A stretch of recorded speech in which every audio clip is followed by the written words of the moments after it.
വിശ്വസിച്ചു വരുന്ന ആ മുടി ഉണ്ടെന്ന് മാത്രമല്ല റബീഉൽ അവ്വലൊക്കെ ആ മുടി പുറത്തേക്കെടുത്ത് വെള്ളത്തിൽ മുക്കി ആ വെള്ളം തബറുക്കിന് വേണ്ടി ആളുകൾ വ്യാപക വാങ്ങിക്കൊണ്ടുപോകാറുണ്ട്. നമ്മുടെ ആളുകൾ വെല്ലൂർ പോകാറുണ്ട്. കാന്തപുരം വിചാരിച്ചു ആ വെല്ലൂർ പോകുന്ന ആൾക്കാരെ കാരന്തൂർ മർക്കസിലേക്ക് എത്തിച്ചാലോ. കാന്തപുരമടെ ആദരണീയരായ അഷ്റഫുൽ ഹൽക്ക് മുഹമ്മദ് മുസ്തഫ സ്വല്ലല്ലാഹു അലൈഹി വസല്ലം മുടി ഉണ്ടെന്ന് ഇത് അവരെ സിറാജ് പത്രം എഴുതി റബീഉൽ അവ്വൽ 12 പുറത്തെടുത്ത് വെള്ളത്തിൽ മുക്കിക്കൊടുത്തുകൊണ്ടിരിക്കുന്ന ഏർപ്പാട് തുടങ്ങിയിട്ട് കുറച്ച് വർഷങ്ങളായി. വലിയ വാർത്ത കൊടുക്കൂല, കാരണം നിഷേധം വരില്ലേ. അത് കുറച്ച് കാലം പണ്ടേ സിറാജിൽ വന്നതല്ലേ അറിയും. ഈ കഴിഞ്ഞ നാഷണൽ ദഅവ കോൺഫറൻസ് നടക്കുന്നതിന്റെ മുന്നോടിയായി ഒരു തീരുമാനത്തിൽ എന്താണ് ഇതിന്റെ കൃത്യമായ ഒരു വിശദീകരണം. ഒന്ന് സത്യതാൽ എഴുതണം, ആളുകൾക്ക് യാഥാർത്ഥ്യം അറിയിക്കണം. അങ്ങനെ എവിടെ ചെന്നാലും ചോദ്യ. ആദർശ രംഗത്തെ ക്ലാസ് നടത്തുമ്പോ നബിന്റെ മുടിക്ക് ബറക്കത്തുണ്ടെന്ന് പറയുമ്പോ നബിന്റെ മുടി കാരന്തൂർ മർക്കസുണ്ട് എന്ന് പറയുന്നില്ല. അതിനെ കുറിച്ച് എന്താ അഭിപ്രായം പറയുന്നു? ഇയാള് കാന്തപുരാണെങ്കിലും കൂടിയിട്ട് നമ്മുടെ ആദർശത്തിൽ കുഴപ്പം വരാൻ പാടില്ലല്ലോ. കൃത്യമായ മറുപടി പറയണ്ടേ, ആ ബോധ്യപ്പെടണം. പലപ്പോഴും നമുക്ക് ധൈര്യമില്ല പറയാൻ. കാരണം കാന്തപുരത്തിന് അടുത്തറിയുന്ന ആളെന്ന നിലയിൽ കാന്തപുരം റസൂലുള്ളാഹിന്റെ മുടി അവിടെ ഉണ്ടെന്ന് പറഞ്ഞാൽ 1% പോലും സത്യത്തിന് സാധ്യതയില്ല എന്ന് ഉറപ്പാ. കാരണം കാന്തപുരത്തിന് തിരിച്ചറിയുന്ന ആളുകളാണ് നമ്മുടെ കൂട്ടത്തിൽപ്പെട്ട ആളുകൾ. നമുക്ക് അനുഭവങ്ങൾ ധാരാളമുണ്ട്. ഇപ്പൊ ഒരിക്കൽ വേങ്ങര ഒരു പ്രശ്നമുണ്ടായി. ഒരു ക്ലാസ്സാ, സംശയം ചോദിച്ചു. കാരന്തൂർ മർക്കസ് റസൂലുള്ളാഹിന്റെ മുടി ഉണ്ട് എന്ന് പറയുന്നുണ്ടല്ലോ, എന്താ നിങ്ങളുടെ അഭിപ്രായം എന്ന് ചോദിച്ചു. MP മുസ്തഫൽ ഫൈ സ്റ്റേജിൽ മൂപ്പർ എഴുന്നേറ്റ് പറഞ്ഞു അത് കാന്തപുരത്തിന്റെ മുടിയായിരിക്കും എന്ന് പറഞ്ഞു. കാരണം മൂപ്പർക്ക് ശരിക്കറിയാം കാന്തപുരത്തിനെ കുറിച്ച്. ഈ കാര്യത്തിന്റെ സ്ഥിരീകരണം കിട്ടാൻ വേണ്ടി നമ്മുടെ ഓഫീസിൽ വെച്ച് ഞാൻ ടെലിഫോൺ ചെയ്തു. ഇതിന്റെ കൃത്യമായ വിവരണം ഈ കഴിഞ്ഞ തൊട്ട് മുമ്പത്തെ റബീഉൽ അവ്വൽ 1 ആ സത്യതല എഴുതാൻ വേണ്ടി. ഞാൻ ഇന്ന ആളാണ്, കോഴിക്കോട് SKSന്റെ ഓഫീസിൽ നിന്നാണ് വിളിക്കുന്നത്. എനിക്ക് AP ഉസ്താദിനെ കിട്ടണം, ഒരു വിഷയം സംസാരിക്കാനാണ്. അപ്പോ എന്താ വിഷയം എന്ന് ചോദിച്ചു. അല്ലെ, അങ്ങനെ നമ്മൾ ആദർശവുമായി ബന്ധപ്പെട്ട ഒരു വിഷയം. റസൂലുള്ളാഹിന്റെ മുടിനെ കുറിച്ച് ഒരുപാട് വിവാദങ്ങൾ നടക്കുന്നുണ്ട് എല്ലാ സ്ഥലത്തും. മുജാഹിദുകൾ അവർ കൃത്യമായ വിവരം അറിയാനാണ്.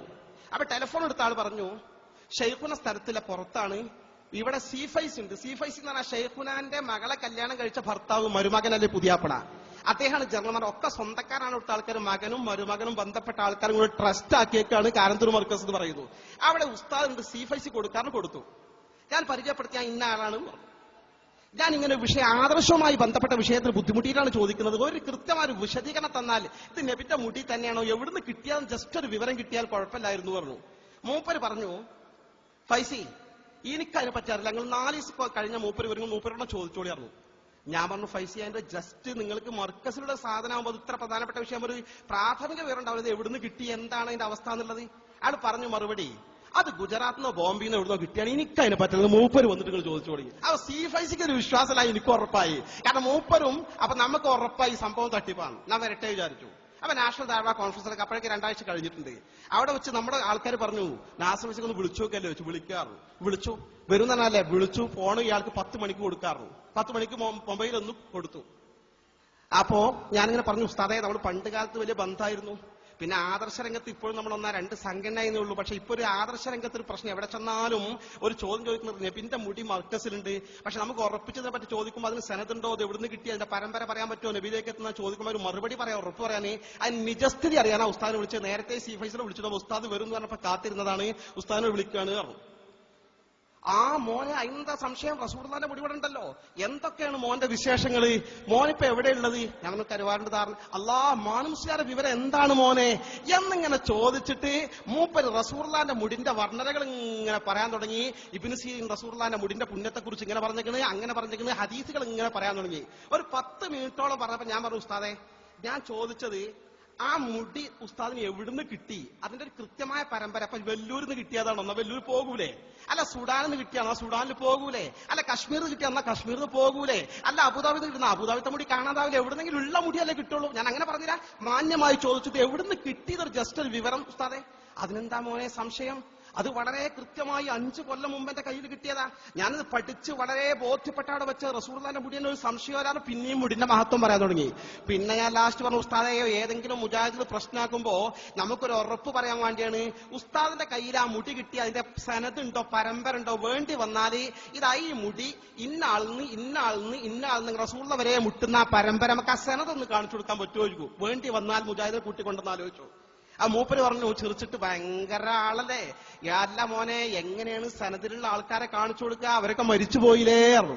അപ്പൊ ഞാൻ പറഞ്ഞു ഉസ്താദെ ഞാൻ അതല്ല ചോദിച്ചത്, നിങ്ങൾക്ക് തന്നെ അറിയാലോ ആ സനത് എഴുതി വെച്ചിട്ട് ഫോട്ടോക്ക് ഇപ്പൊ ജസ്റ്റ് എടുത്ത് തന്നൂടെ, ഇല്ലെങ്കിൽ വേണ്ട ഒരു പ്രശ്നം ഉണ്ടായ എന്താ ചെയ്യാന്ന് ചോദിച്ചൊരു വിവാദം ഞാൻ ഉറപ്പിച്ച് പറഞ്ഞാലും പറഞ്ഞു. മോൻ അങ്ങനത്തെ ആൾക്കൊരു പ്രശ്നം കൂട്ടി നമുക്ക് സനത് കാണിച്ചു കൊടുക്കാറുള്ളൂ. എന്നാ ശരി അസ്സലാമു അലൈക്കും ഫോൺ വെച്ചു. പിന്നെ 10 മിനിറ്റ് മൂപ്പര് തിരിച്ചു വിളിക്കുന്നു. തിരിച്ചു വിളിച്ചിട്ട് ഓഫീസിൽ നമ്പറിലാണ് വിളിച്ചിട്ട് എന്നെ ചോദിച്ചു. അപ്പൊ ചെന്ന് ഫോൺ എടുത്തു. പിന്നെ നേരത്തെ ഫോൺ കട്ടായതാണ്, ഒരു കട്ട് പോയിട്ടില്ല. പച്ച കളവ്. ഞാൻ കളവ് എന്ന് പറഞ്ഞ വാസ്തവിരുദ്ധം പറയാ, മാന്യതയ്ക്ക് നടക്കാത്ത കാര്യല്ലേ. ഇയാള് പറയാണ് ഫോൺ കട്ടാതെ. പിന്നെ ഒരു കാര്യം കൂടി പറയണ്ട്, മുജാഹിദ് മോന് ജമാഅത്തിറന്ന് വിവാദം ഉണ്ടാക്കിയാണ്ട് അതിന് സനത് കാണാൻ അങ്ങോട്ട് കൂട്ടിക്കൊണ്ടുവരണ്ട. അവരെത്ര ഹക്ക് പറഞ്ഞാലും ബോധ്യപ്പെടാത്ത ആളുകളാ. പിന്നെ ഒരു വാജിബിന്റെ ഹറാമിന്റെ പ്രശ്നമൊന്നുമല്ലല്ലോ, ഇത് തബറുക്കിന്റെ പ്രശ്നം. ഇഷ്ടമുള്ള ആൾക്കാർ തബറുക്ക് എടുത്തോട്ടെ, അല്ലാത്ത ആൾക്കാർ എടുക്കണ്ട.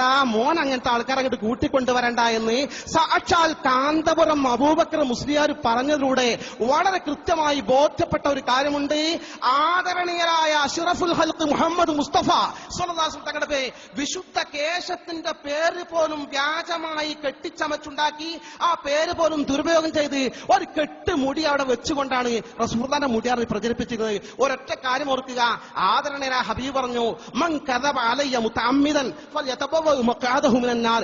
എന്റെ പേരിൽ മനഃപൂർവ്വം കളവുകൾ പറഞ്ഞു കഴിഞ്ഞാൽ ഏത് വിഷയത്തിലായാലും നരകത്തിൽ അവന്റെ സീറ്റ് അവൻ റിസർവ് ചെയ്ത് കഴിഞ്ഞുവെന്ന് അഷ്റഫുൽ ഖൽഖ് നബി മുഹമ്മദ് മുസ്തഫ